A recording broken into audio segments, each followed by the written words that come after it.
کے حسین سفروں میں یادگار سفر گلگت پاکستان کی فریب وادی کا سفر ہے۔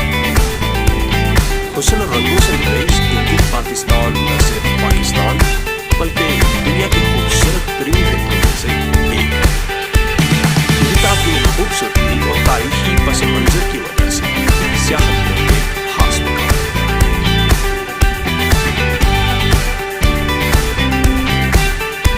اس جنت ارضی میں بہتی ندیاں، اونچے پہاڑ، برفانی چوٹیاں، پتھریلے بنجر پہاڑی سلسلے اور گلیشیئر سمیت ہر طرح کے جغرافیائی نظارے دیکھنے کو ملتے ہیں۔ اس خطے کی خوبصورت وادیوں میں خنزہ نگر اور نلدر کی وادیاں اپنی دلکشی کی وجہ سے پوری دنیا میں جانی جاتی ہیں۔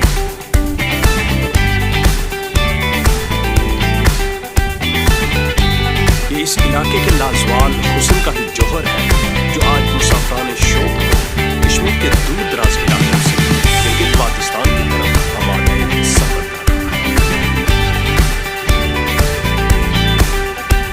وادی خنزہ نگر، یہ خوبصورت وادی گلگت سے تقریباً 112 کلومیٹر شمال میں واقع ہے۔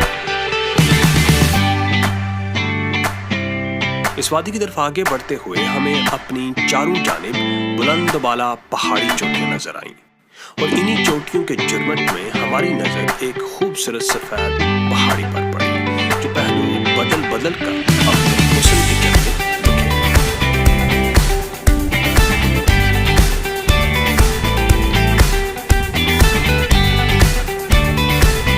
یہ اسی کے حسن کا سحر تھا کہ راستے کی تقریر کی بات کیے بغیر یہ ساز و سما ہم اس حسن کی دیوی کی طرف پیدل چل پڑے۔ حسن کی اس ملکہ نے اپنی تمام تر وسعت کے ساتھ ہمارا استقبال کیا اور ہم اس کی دلکشی اور رعنائی سے کافی دیر تک لطف اندوز ہوتے رہے۔ بلندی میں آسمان کو چھوتی یہ چوٹی پاکستان اور دنیا بھر میں راکا پوشی کے نام سے مشہور ہے۔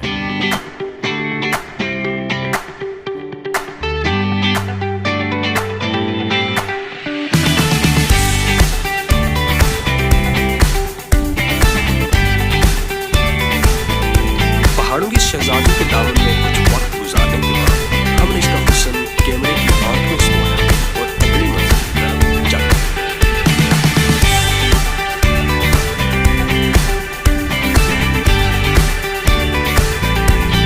نگر اور خنزہ شاہراہ کراکرم کے دامن کا آباد ہے۔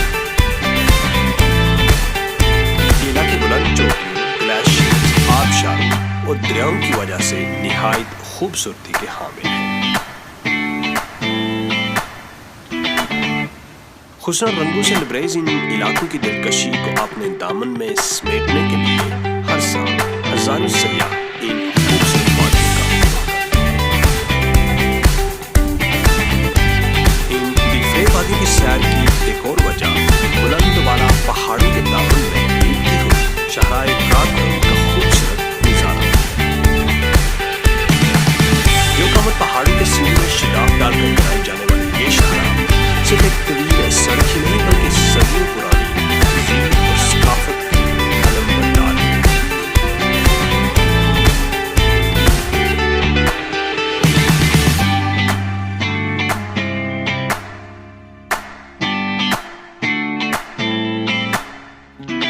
یہ شاہراہ مغربی دنیا میں سلک روڈ کے نام سے پہچانے جانے والے اسی قدیم راستے پر تعمیر کی گئی ہے جو چین سے آنے والے تاجروں کے اختیار کیا گیا۔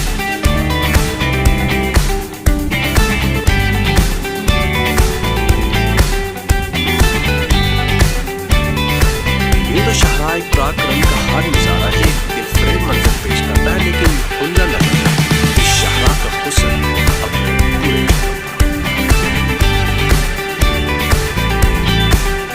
شہر کے دونوں جانب سرسبز لہلہاتے درخت آنکھوں کو ٹھنڈک کو محسوس ہوتی ہے۔ یہ جگہ کا نام کیا ہے؟ یہ جگہ کا نام شیراز۔ یہ پیچھے شہر نظر آ رہا ہے علی آباد۔ وادی خنزہ میں طرز زندگی سادہ ہے۔ یہاں کی 90% سے زائد آبادی بڑی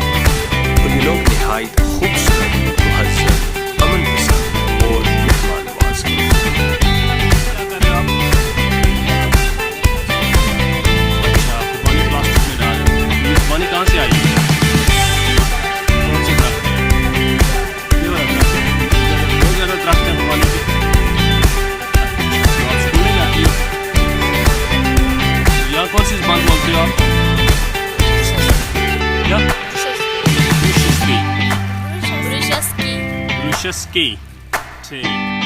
گلگت پاکستان میں مختلف زبانیں بولی جاتی ہیں. گلگت بلتستان میں 5 زبانیں بولی جاتی ہیں. جی. گلگت سٹی میں شنا بولی جاتی ہے. اچھا. حمزہ میں جو ہے نا مشس کی بولی جاتی ہے. علی آباد میں بولی جاتی ہے. کریم آباد میں بولی جاتی ہے. بولی جاتی ہے. اس کو ہم مشس کی کہتے ہیں. اس گاؤں کے بعد آگے جو پورا ہے اس سے آگے وقی بولی جاتی ہے. راجستھان سے جو آئی راجستھان سے آگے سیٹل ہوتی ہے. اس کو بولتے ہیں کا زبان کا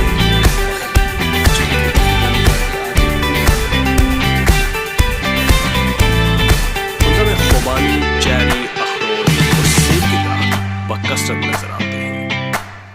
یہاں مختلف اقسام کی خوبانیاں پائی جاتی ہیں جو اپنے بہترین ذائقے اور عمدہ خوشبو کی وجہ سے بہت مشہور ہیں.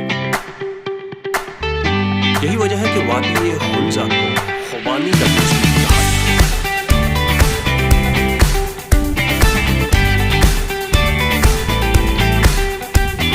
سب لوکل چیزیں یہ جتنی چیزیں لوکل ہیں سارا لوکل ہے. خوبانی، اخروٹ، بادام. اس وادی حیرت کے حسن کی جھلک سے بہار کے موسم میں ہی نہیں بلکہ موسم خزاں میں لال، پیلے، سبز اور سنہری رنگوں کی برسات کی شکل میں بھی دیکھی جا سکتی ہے.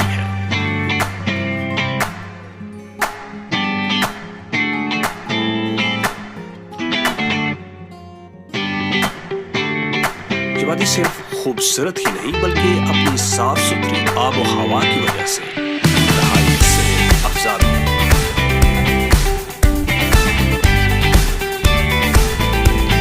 اس وادی کی خوبصورتی اپنے اندر ایک سحر انگیز کھول ہے جو مسافران شوق کو دنیا کے دور دراز علاقوں سے اپنی طرف کھینچے. ہمارا یہ مختصر قافلہ پتھریلے پہاڑوں کے دامن میں تحت نگاہ پھیلی ہوئی سڑک پر بڑھتا چلا جا رہا تھا اور ہم کوثاروں کے بے فریب نظارے میں چلے جا رہے تھے. ابھی ہم جا رہے ہیں عطا آباد لیک. ایکچولی ہمارا ارادہ تھا خنجراب پاس جانے کا لیکن ٹائم نہیں رہا کیونکہ ہم نے رکھا پوشی کو سر کرنے کی ناکام کوشش کی تو وہاں کافی ٹائم ہم نے ویسٹ کیا. اس لیے خنجراب پاس کا پلان تھا آج کا کینسل ہو گیا. آج ہم عطا آباد لیک دیکھ کر واپس یہاں کریم آباد اسٹے کریں گے اور کل صبح خنجراب پاس جائیں گے. جس روڈ پہ ہم نے سفر کیا یہ اسے اولڈ سلک روڈ کہا جاتا ہے اور آج کل اسے کرکلم ہائی وے کہتے ہیں. چلتے چلتے ہماری گاڑی ایک غار نما اندھیری سرنگ میں آ گئی. ایک طویل مسافت کے بعد جب گاڑی اس تاریک سرنگ سے باہر نکلی تو ایک خوبصورت جھیل کا روح پرور نظارہ ہماری آنکھوں کے سامنے تھا. جھیل کی فیروزی نیلے رنگ کے پانی نے ہمیں اپنی طرف کھینچ لیا اور ہم اس کے طلسماتی حسن میں اترتے چلے گئے. اونچے کالے پہاڑوں کے درمیان جھیل کے نیلو پانی میں کشتی رانی اس سفر کا یادگار تجربہ بن گیا.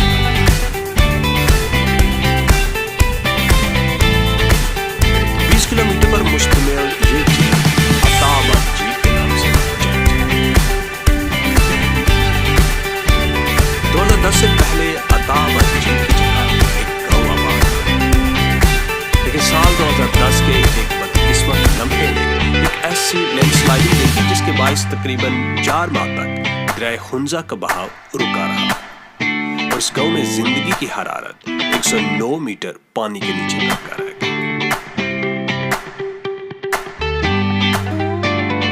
لیکن آج یہ جھیل ایک تفریحی مقام کا درجہ حاصل کر چکی ہے.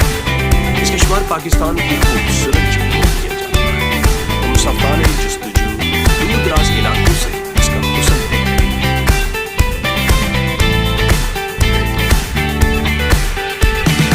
جھیل کے طلسماتی حسن سے نکل کر ہم اس ریسٹورنٹ میں یہ ریسٹورنٹ عطا آباد جھیل سے 5 منٹ کی مسافت پر ششکت گاؤں میں موجود ہے اور آج ہماری شک بصری کا ٹھکانہ یہی ہے.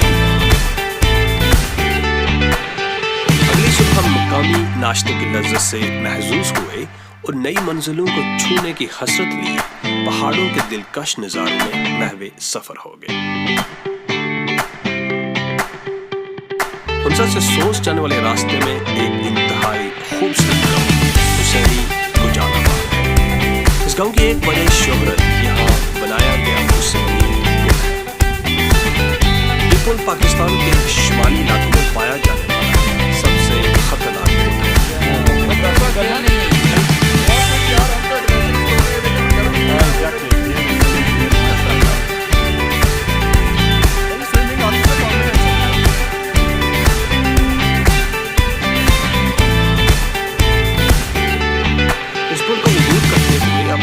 توازن برقرار رکھنا بہت مشکل ہو جاتا ہے، مگر اس کے باوجود ہزاروں سیاح ہر مہینے اس پل کا رخ کرتے ہیں۔ You're not scared? Yes, I'm scared. You are scared. پل کے نیچے تیزی سے بہتے دریا کی چیختی چلاتی موجیں اس دلفریب نظارے کو ہیبتناک اور بھیانک بنا دیتے ہیں اور دیکھنے والے کے دل میں وحشت کا سماؤ پیدا کرتے ہیں۔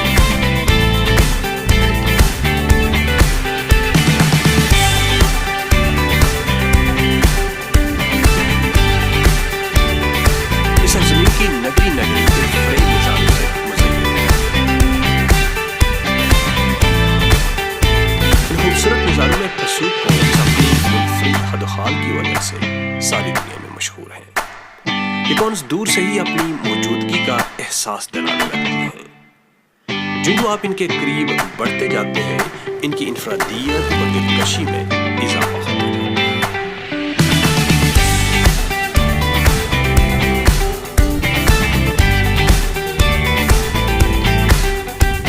گجرات پاس جاتے ہوئے دلکش اور دلفریب نظارے ہر تھوڑی دیر بعد آپ کو رکنے پر مجبور کرتے ہیں، جیسے اس پرانی طرز پر بنے ہوئے لکڑی کے پل میں ہمارے قدم روک۔ بلند قامت چوٹیوں کے دامن میں بنایا گیا یہ پل ایک ناقابل یقین اور ناقابل فراموش منظر پیش کرتا ہے۔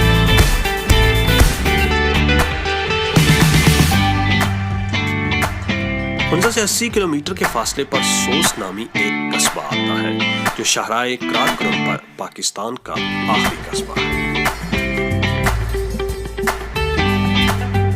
اس جگہ پر آتے ہی ایسے لگتا ہے کہ آپ ٹرکوں کسی وسیع عریض بستی میں آتے ہیں۔ یہاں ایک ڈرائی پورٹ بھی ہے جہاں چین سے آنے اور چین کو جانے والے سامان تجارت کو محفوظ رکھا جاتا ہے۔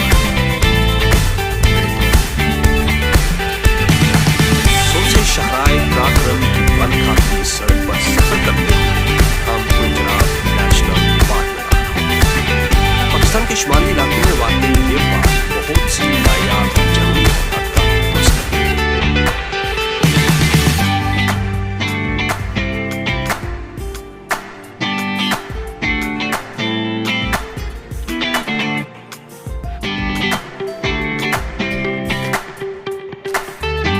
سے آگے شاہراہ قراقرم دشوار پہاڑوں میں اور درہ خنجراب پر 80 کلومیٹر کی تقریباً چڑھائی۔ جو قامت پہاڑوں کے دامن میں شاہراہ قراقرم پر چلتے ہوئے ہم ملا خنجراب پاس پہنچے۔ درہ خنجراب کے ارد گرد کچھ پہاڑ تازہ برف سے ڈھکے ہوئے۔ یہاں سیاحوں کا ایک ہجوم تھا کہ مختلف زاویوں سے فوٹو کھنچوانے میں مصروف تھے۔ ہم نے بھی چینی بارک کے محراب کے ساتھ درجن بار تصاویر بنوائی اور ارد گرد کے منظر سے لطف اندوز ہوئے۔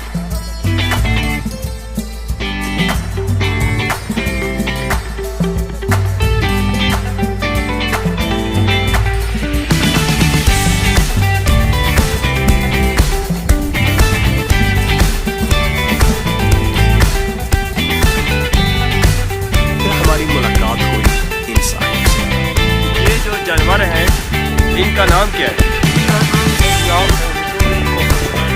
خوشگائے۔ ٹھنڈا علاقہ میں پڑے گئے ہیں پاس برف میں خوش رہتے سردی علاقہ میں اور گرمی میں یہ مر جاتے ہیں برداشت۔ کچھ دیر ہی بعد سخت ترین قسم کے سر درد ہمیں آن پڑا اور ہم نے فوراً خنجراب پاس سے راہ فرار اختیار کی۔ ہم خنجراب پاس سے نیچے کی طرف آ رہے ہیں. وہاں تقریباً ہم نے اسٹے کیا اراؤنڈ 40-45 منٹس. تو اس میں آکسیجن کم ہونے کی وجہ سے ہماری صحت خراب ہو گئی. یہاں پہ آکسیجن بہت کم ہے. اور جب اس وقت آپ یہاں ہیں تو تقریباً اس کا خوبانی جو ہے وہ ٹھیک ہے. تقریباً اس کی ہائٹ کی. اور زیادہ اگر کوئی مسئلہ ہو تو فوراً نیچے ڈور پہ جانا ہے. اور یہ خنجراب پاس جو ہے آپ کو پتہ ہے کہ 16,200 فٹ بلندی ہے. سوکھی خوبانی تو ہمارے پاس دستیاب نہ تھی، لیکن ہم نے ایک اور مجرب دیسی نسخے کا بندوبست کر رکھا اور یہ ہے وہ مجرب دیسی نسخہ. ہمارا دیسی نسخہ اتنا مؤثر ثابت ہوا کہ 5 منٹ کے اندر ساری بیماریاں اس نے باہر نکال دیں گی اور ہم دوبارہ سے تر و تازہ ہو کر شاہراہ ریشم کے دل فریب حسن میں ہوتا ذرا